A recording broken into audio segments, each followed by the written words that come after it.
The best hope for growth in 2013, is it the emerging markets? No, it isn't. It certainly isn't Europe, and it's not really China. You know what it might be? The United States of America. Good morning, everyone. Welcome to the Markets Hub. I am Paul Vigna, joined by Matt Walter this morning because we are talking about 2013 growth prospects. You reported on a new report from the Conference Board, which really says, look, the best hope in 2013 is the U.S.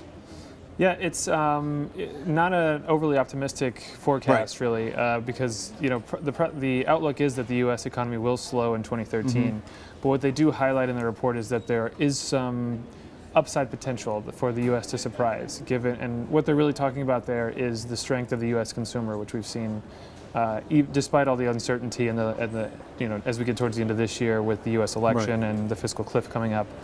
Businesses have really retrenched and pulled back on their spending, but consumers continue to be fairly optimistic. Right, and Conference Board, they produce one of the big consumer sentiment surveys, so they're really well known for that. So you would assume that they'd have a pretty good handle on that. See some people there buying some Star Wars toys and stuff like that. But yeah, it's interesting. They do say, I think they said they expect 2012 GDP for the U.S. to be at 1.8%, 1.8 right? Down from about 2.1 this year. That's not a strong number. No. And their GDP number, their prediction for the global GDP is only 3%, which, if memory serves, was about what it was in 2008. I believe so, yeah. I looked it up before the show. Okay. I'm being a little quiet. I looked it up before the show. Right. So, I mean, these are not strong numbers. What's going on with the emerging markets? Because the last few years, emerging markets have been really strong. Right. So that's the other big shift that they talk about in this report is that, through 2010 and 2011, emerging markets continued to, invest in big ways in infrastructure and new production capacity. Big sort of, they call it catch-up spending, as their economies kind of catch up to the developed world. And they're expecting that in the coming years that's really going to slow down.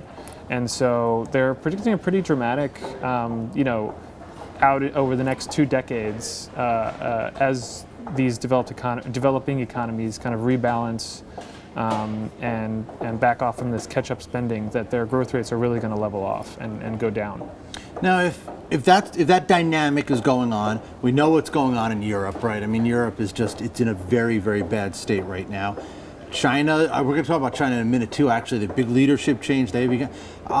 It used to be pretty easy, right? If the U.S. was growing, it took the rest of the world with it. Is it still that easy?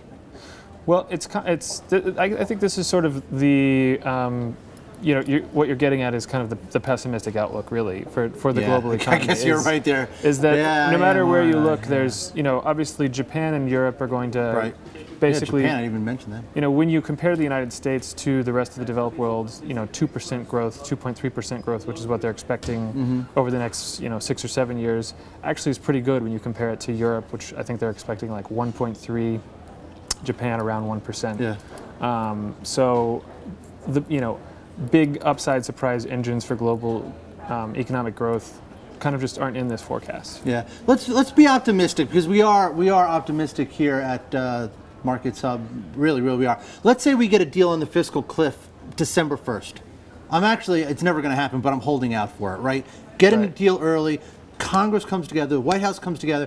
How much of a sentiment changer do you think that would be?